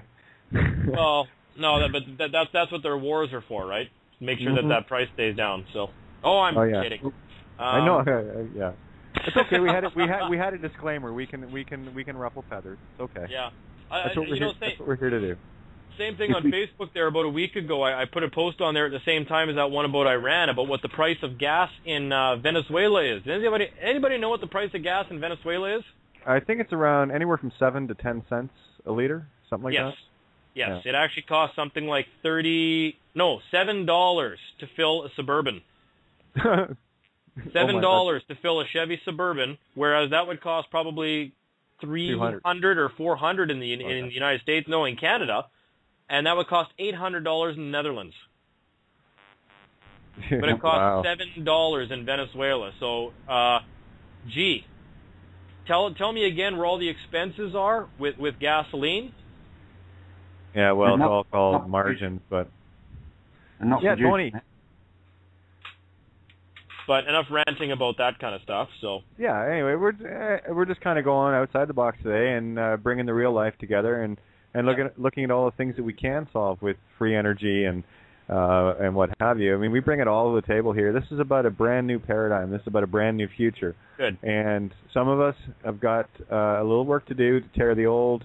I don't mind doing demolition. It was my favorite part. Walking in with a sledge and a sawzall, just have some fun. So I don't know about you, Dean, but I'm cool with that. While we clear the way for those that are getting their way home to their brand new status as diplomats at Divine Province. Well, that's just it. Well, let's remove a little bit of fear here for people. People who are fearful to start stepping up against the government. From people that have been there. Whether you're right or wrong, and believe me, we were very wrong back in the day. You people have much better information than we had when we first started. Yep. We were very wrong. Believe us when we say the government cannot do very much to you. If the worst thing the government can ever do to you is throw you in jail for 20 or 30 days, life is not that bad. And that's not a very big price to pay for fighting for freedom these days. I mean, back in the day, they'd send an army out and they would destroy your entire they'd murder everybody. Your wife, your kids, your family, your cousins, your nephews. They'd absolutely liquidate entire villages and whole family names if you dared speak out against the powers that be or the rich or the elite. These days, it might cost you 30 days in jail to help change the world. They can't do much to you. You'll come out of jail actually after 30 days going, hey, that's not that bad. And actually, I kind of value freedom more now that I couldn't actually move around too much for the last 30 days, being told when I could piss and leave my cage and when I could eat. Now I understand what freedom really means. Yeah, you get a better perspective. Yeah, and it's the worst thing they can do to you. It's not that bad. There's never been a better time in history to fight for freedom, actually, free of liability. Yeah, you can now speak out. So come on out. It's fun. It was worse 10 years ago. Man, it's nothing now. Yeah, a lot of the prices have been paid, and you're right, Dean. When we think back, you know me, I was looking to be wrong on everything. So that was my saving grace in finding truth because, in that approach of trying to be, find out, what is wrong, why am I wrong, why am I in dishonor, it helped me to refine things a lot quicker. Where it turned out you weren't in dishonor, you just hadn't corrected your status. So exactly. They didn't give a shit about anything you had to say. Exactly. Oh, yeah, you might be right, but you know what? You're the lowest rung on the ladder, so shut up. Basically, yeah. Yep. But now that's all changed. There are things in place now that weren't in place, 6 months ago. Never mind years ago. And you've been, you've been in the game 15 years? Yeah, I'd say seriously for 5. Before that was passive, but it was enough to get rid of CRA Yeah, that was my first. Yeah, that was my first start in 2001. Yeah. Oh, hey, you like this? I got to go to a criminal investigation in the 4th floor of the CRA building here in Winnipeg last week. Oh, nice. Well, that doctor that they arrested me walking into the courtroom to defend that time. Oh, yeah. Well, they're back at her now, so she had me go with her to their new criminal investigation they've just launched for the last 6 years of filings. That lasted a minute and a half, and we were asked to leave. You gotta like that. Yeah, so the great thing about that is she's back, she's out of jail, and the whole problem was that years and years ago when she first got on the Freedom Train, she filed 0 owing returns and signed the returns, and that's what gets everybody. You can't sign that return and file 0 owing if you haven't got yourself out of the box yet. You're entering into a contract that's fraud, and you're going to go down for that, and that's exactly what happened. But now because they don't have any filings, they got nothing. So now it's a fishing expedition, and we went up there, and boy, well, again, I think I've told people in the past, some people try to say, oh, well, they just can't find you. Well, no, they had me there last week. I was in their offices, and they didn't really like seeing me very much. And, again, a criminal investigation lasted a minute and a half now. And, in fact, now we're initiating our own, and now we're going to hold a deposition, hire a court reporter, summon them to show up, and now we're holding our own criminal investigation. And we're investigating them. Perfect. It's amazing how the mirror just starts to reflect back when we find that perfect centering zone. Oh, just emulate them. Emulate what they do. Obviously what they're doing works. Yeah. So do it. Yeah. I can't agree more. And I'm sitting here right now with this beautiful between the worlds of knowing what Divine Providence is all about and knowing exactly what you're talking about. And I see the as above, so below, and I see this beautiful demolition crew coming in to clear the way for this beautiful new building called Brand New Reality coming up. And we are moving into a new age. They cannot stop this. We knew that all along. That's why we came here to play. And even after everything that all of us have been through, and I know a lot of us have been through a lot, we're getting to that point now where we see the light, and it's because we're creating it, and we're breathing again, and it's we're not walking around in fear all the time. And I got to tell you, Dean and Pierre, and I know those that have actually taken this walk out there and are making their stand now.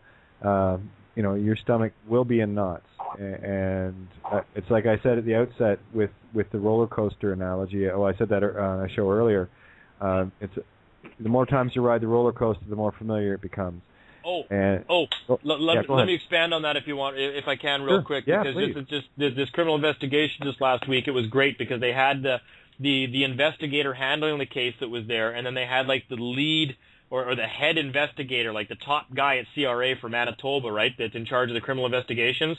They showed me their badges and everything, and it was fucking hilarious. But they actually have little metal badges. I was making fun of it. I couldn't believe it. And they showed it to me, and I'm like, oh, can I see it? Well, you can look at it, but you can't touch it. Like they're fucking God or something. It was funny as hell. But anyways, so this guy starts reading off a piece of paper, the investigator, and you could, the same way that it used to be with me in court, the paper this guy was reading from was shaking so bad he could barely read off it. Yeah. And we're sitting there calm and cool as cucumbers looking at each other, and I'm looking at him, and I'm laughing, and I'm giving him the stare down. And these guys were shaking. His piece of paper was shaking at the edges. Yeah, my first real experience with that was the Judge Bowes Day, And I do have the audio recording of it, and you can hear it in the guy's voice. He's the guy sitting behind the bar in the video. He ran away because I owned him first thing in the morning.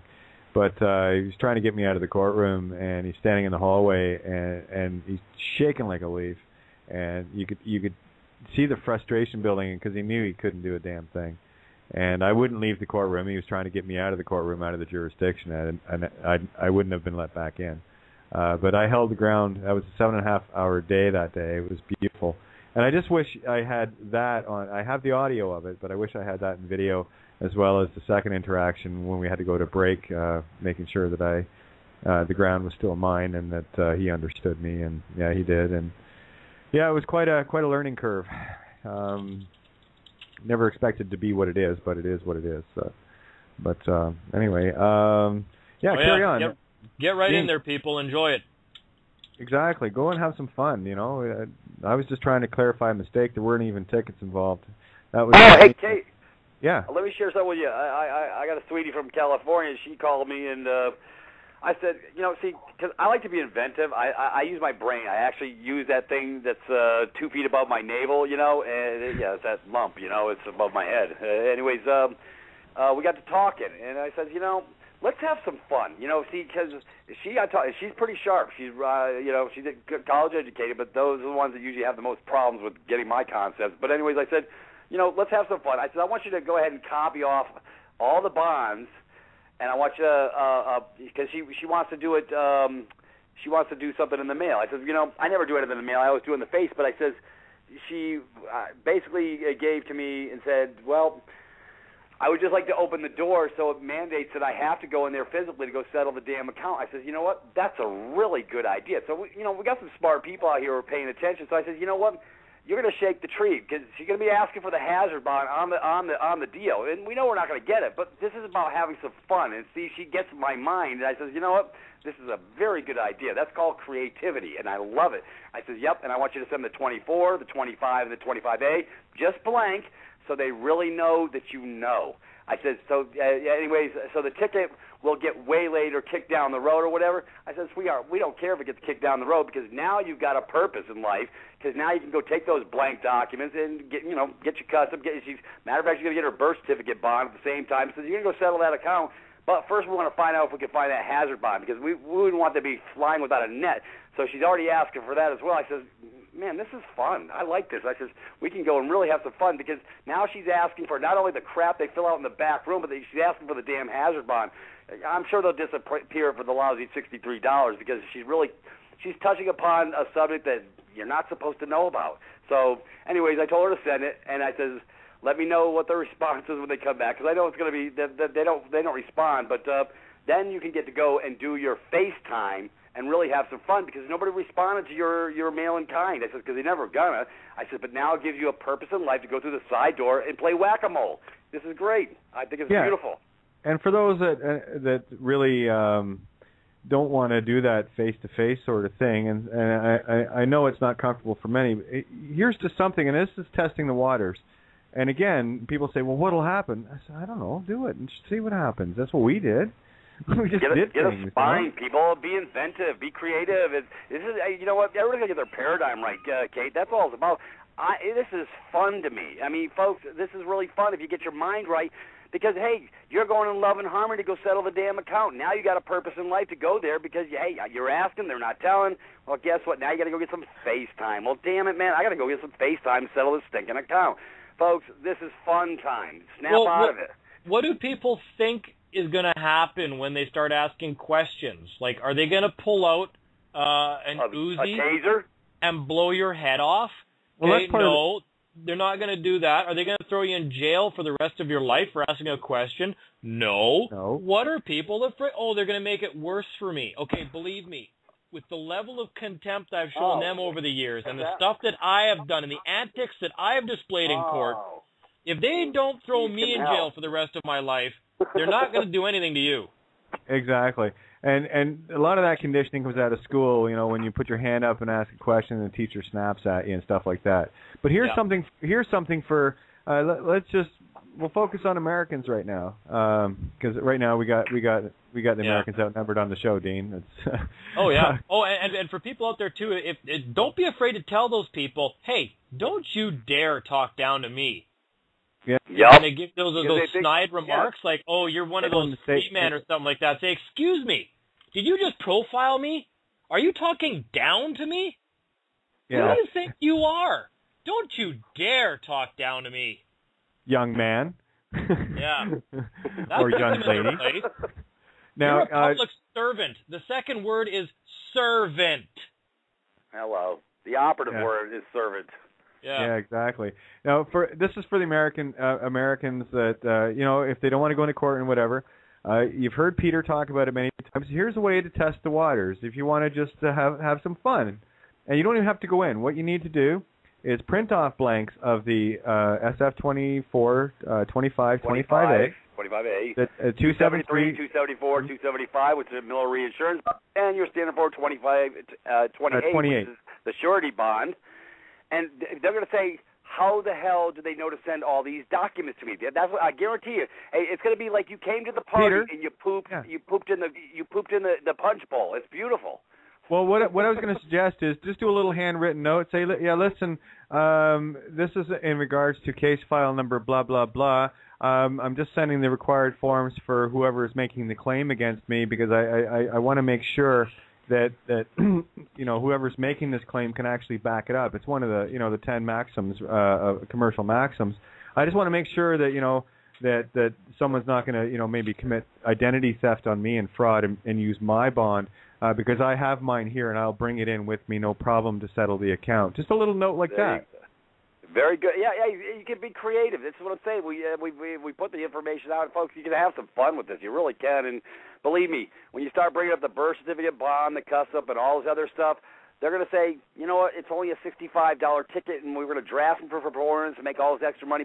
And now they're asking for my damn hazard bond, and I'm flying without a net. Gee, do I really want to invoke that this person's going to maybe file charges against me for because I've committed a fraud upon the court because I'm flying without a proverbial net? Oh, yeah. Gee. Well, you know what? This really wasn't that important anyways. Let's throw the case out.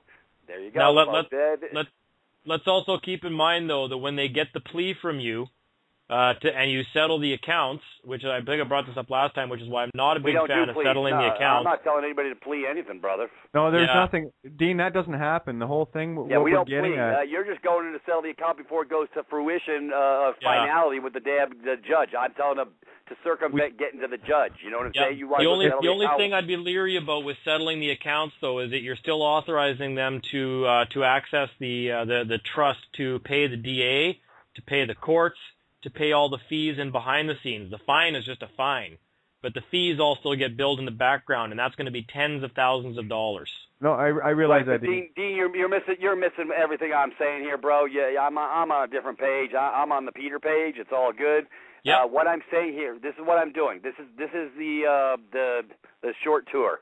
This is just a card game, brother. That's all it is. They're never going to settle the damn account. The whole point in me doing this exercise is to pull my 4 aces out, which is all them damn bonds, and then they say, oh, he knows what he's asking for. That makes them real nervous. They're cockroaches, brother. You just pooped in the punch bowl, and they don't want to be in the party no more. So this is what they did to my sister Deatra here in America, in Mississippi, and she said, well, I'll need to see your hazard bond while we're at it, too. I want to make sure this case is, valid and that you got some skin in the game. And next thing you know, 10 minutes later, the little public pretender hurries up and runs over to the DA, talks to the DA what she told him, comes back and says, you never have to come back to this court again. Have a great day. This is the whole point of the exercise. Perfect. They'll never settle the account, Dean, and we know that. This is not the objective. The objective is to show them that they're caught with their proverbial hands in your back pocket. Yep, I've been telling people for a long time that this is Texas Hold'em. I think that's even in my videos. And you want to know where their bond is because they have to ante up to see what you got. So this is how it's all working together. We're just trying to stop the money flow because it will never go beyond that. They will prosecute the case. What they do with my brother. Hey, my brother with the Divine Providence went down with his little white flag. Dean, you'd have loved it. I wish we'd have got this on tape. I said to my brother Michael, how come nobody got this on tape? I mean, we're gonna make this go viral in 5 minutes. It was beautiful. And she told both parties, the dead entity and the live man, that they were free to go. I mean, except in two different breaths. One was saying, "Yeah, Michael Bukowski, you are free to go," and Michael, "You're free to go." I mean, brother, this is like, you know, it we're having doesn't some get fun any more over here clear. in America. Oh no, that's perfect. It doesn't get clearer than that.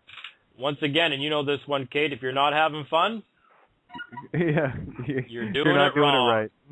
Right. Yeah, that's what she said. Our one of our strategies of knowing we were doing something right was when the judge was getting pissed off. That way we knew we were on track. You know? Yep. So, yep. This has been a great call. Shit. Just one sec. Patrice is in the queue. I didn't see her there. I just want to see which number is. Sorry, Patrice. Patrice. My Patrice.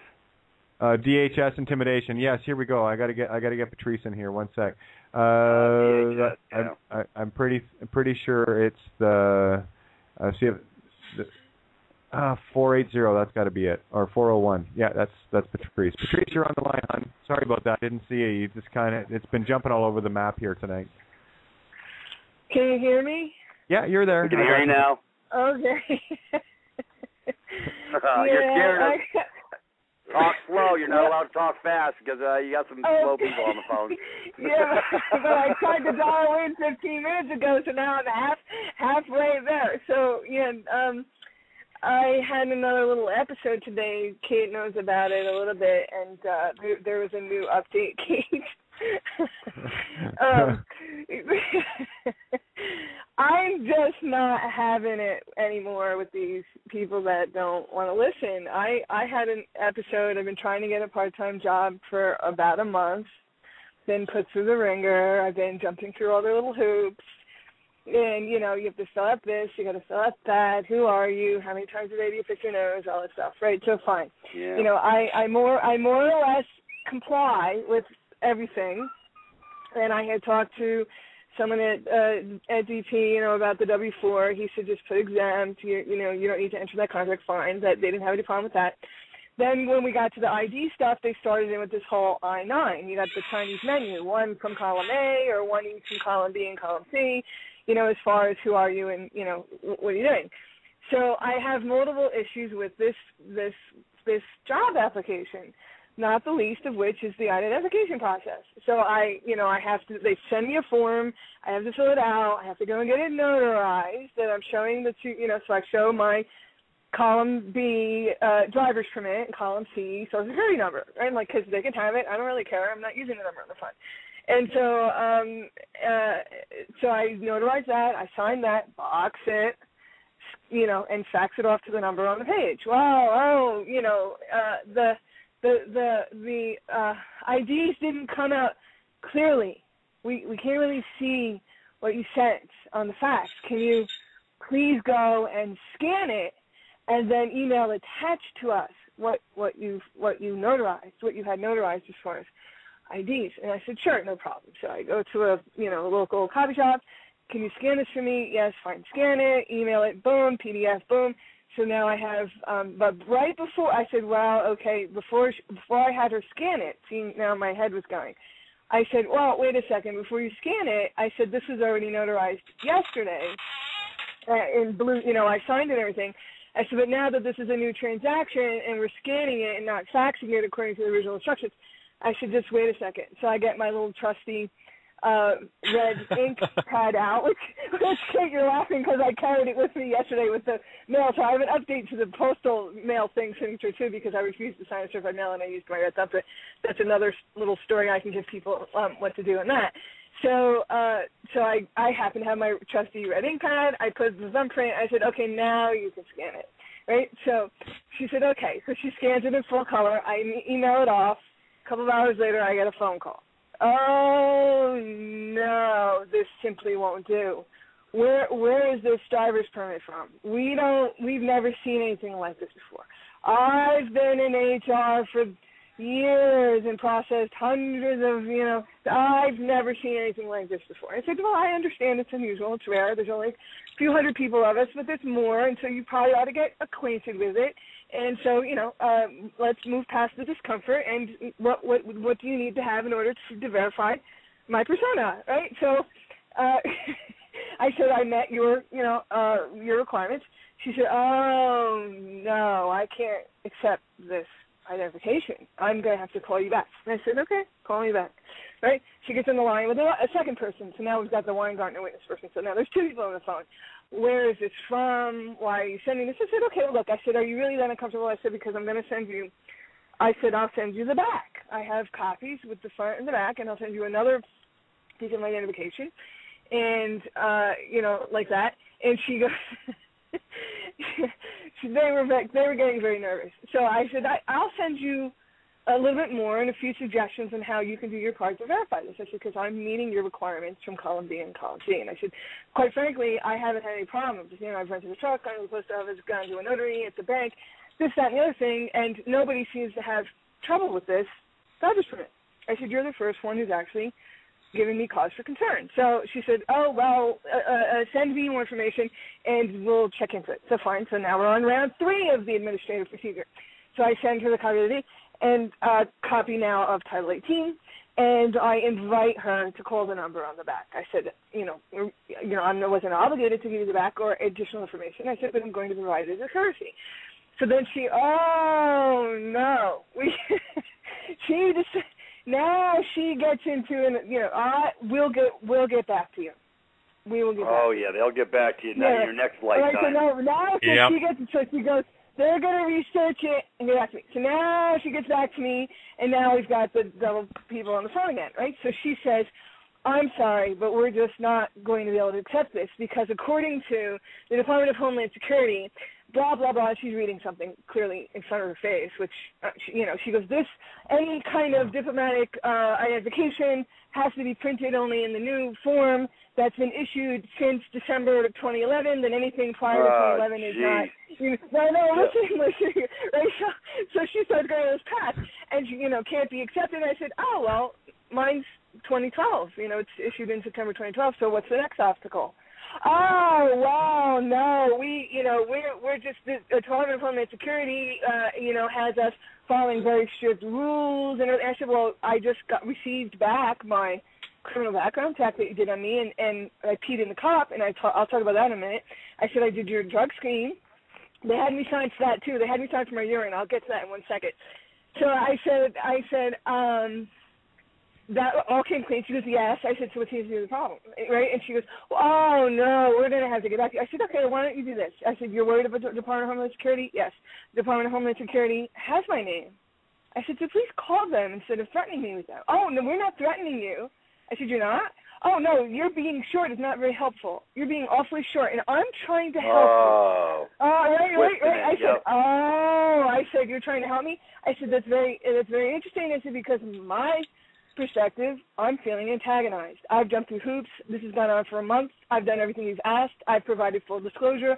I've meted my end of the contract to provide in honor my identification, who I am, what my status is, in the format you wanted, to copy, print, color, scan, sign, notarize, fax, call you again, and do all these things." I said, "It's now incumbent upon you, because you have an obligation to fulfill your part of verifying my ID. You need to honor your side of it." And I said, "So I've invited you to call the number on the back. Did you do that?" "Well, I've invited you to call the Governor General of Canada to verify my status, or call your nearest, the closest Canadian embassy to you and go through that process." "Well," and I said, I said, "have you done those things? Have you verified the information that I gave you?" Now, for the 5th time. And, "Well, we're going to have to research this and get back to you." Yeah, again, right. Right. So meanwhile, I've already had it, and I sent this whole diatribe to Kate, and I didn't ask her. She has 2 other problems with me. These people have two more problems with me, which they haven't solved yet. Excuse me. One is my quirky physical address issue, and the second is I haven't yet asked them. I was going to ask the person at the lab about the signing of the drug screen, the urine, which is another thing because we went through this process.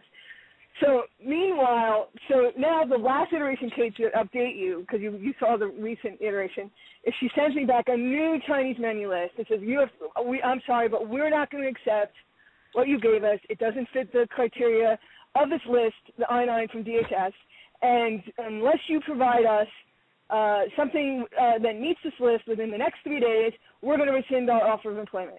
Okay, so I'm going to solve this because one of the items on there is a school ID with a picture. So tomorrow I'll fax. Patrice, yes.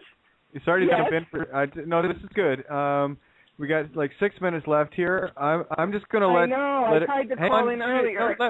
No, this is okay. What I'm going to tell everyone right now is I'm just going to let the call keep going after we go off the air. And for anyone, we'll keep going for a bit to make sure all the information gets out, Patrice. So don't worry about it. Okay, so it'll get recorded. Yeah, it'll get recorded, so you can download this episode. All right. I just want to. I'm just going to do my little plug now, so that we can keep going. And if you do get it done in the next 5 minutes, great. If not, we'll carry on a bit longer. So everyone listening, if you want to hear, if we do run out of time on the air, this will be recorded. You can download it, and you can get the rest of the story once you download the episode.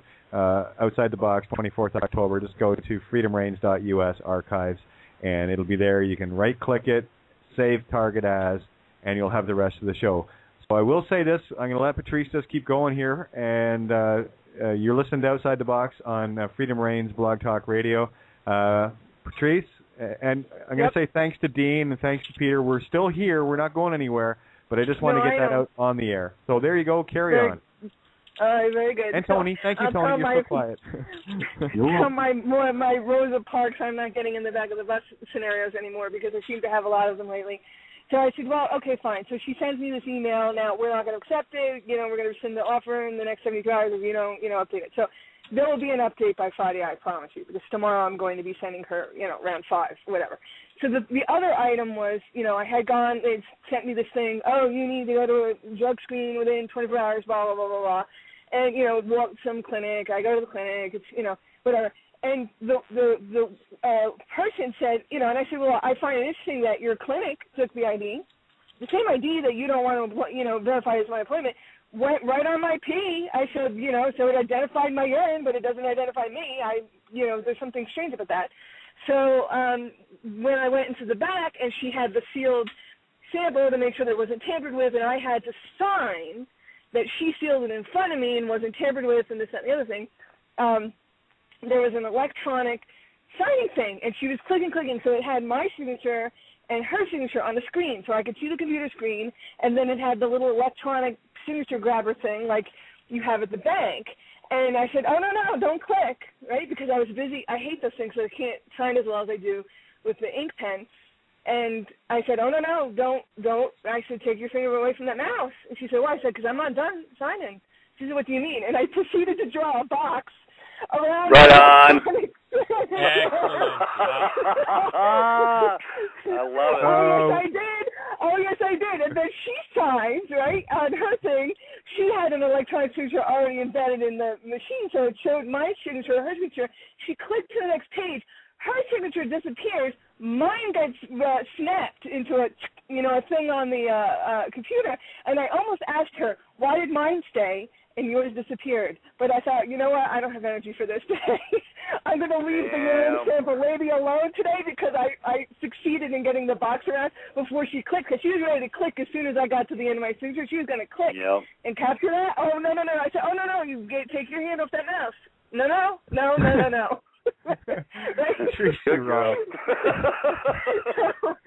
Oh no! So I boxed my urine. I said they're gonna box my signature. I'm boxing my urine too. Okay.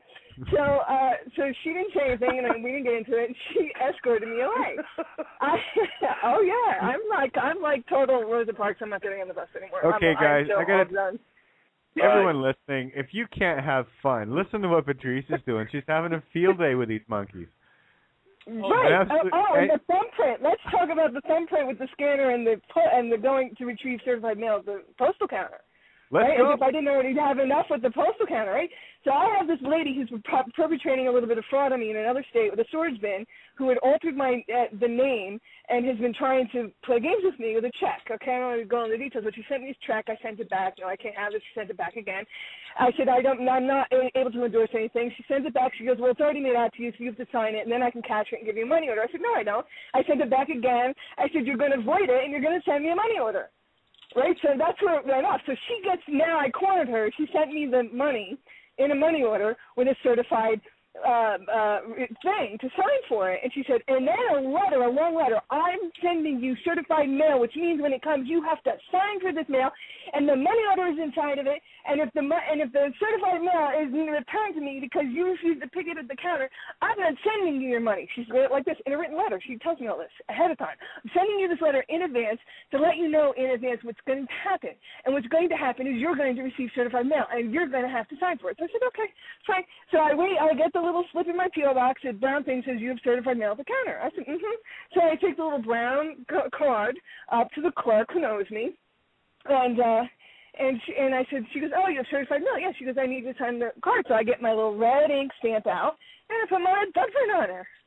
So she takes the brown card. Now she comes back with the certified mail, rips off the green return receipt card. She goes, oh, I need you to sign this. This has to go back.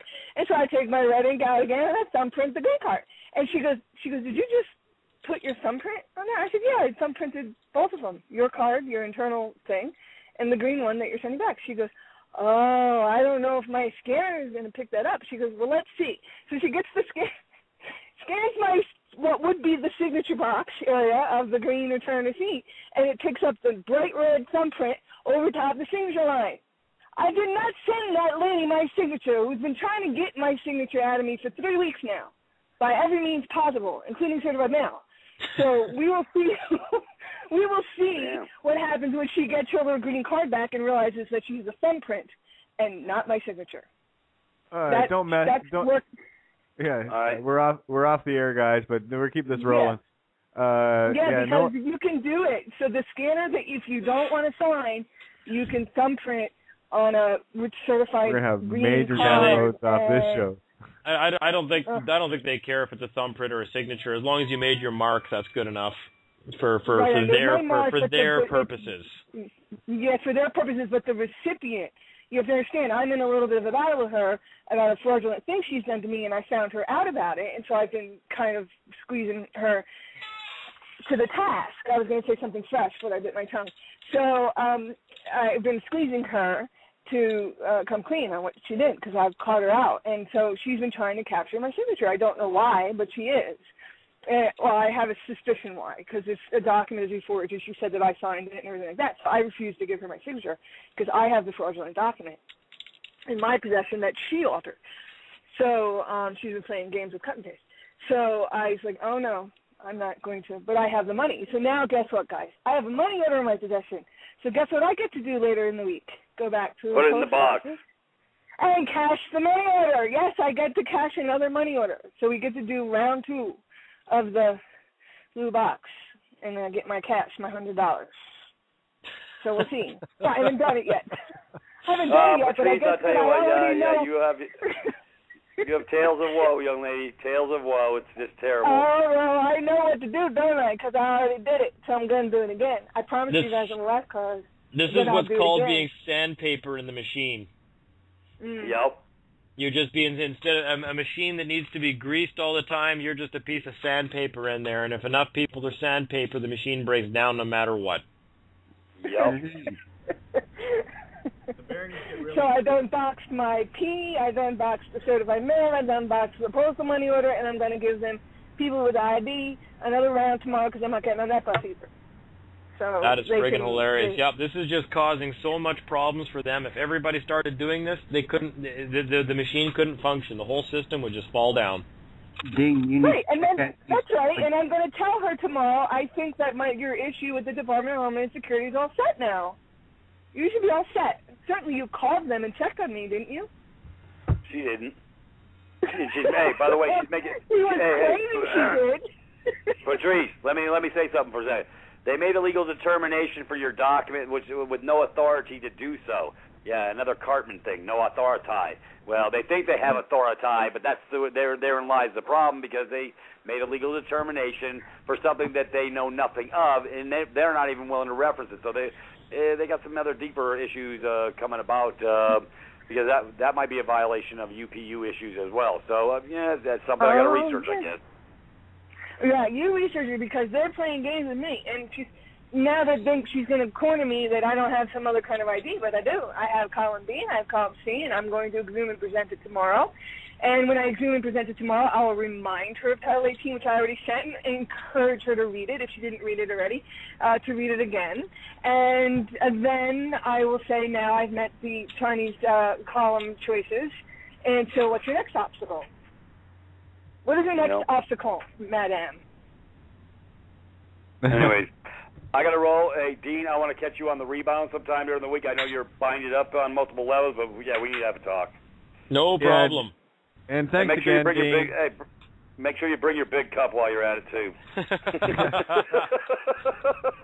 Hey, all right, brother. It was great. It was great. Hey, guys, it was a great night. Really, that was awesome.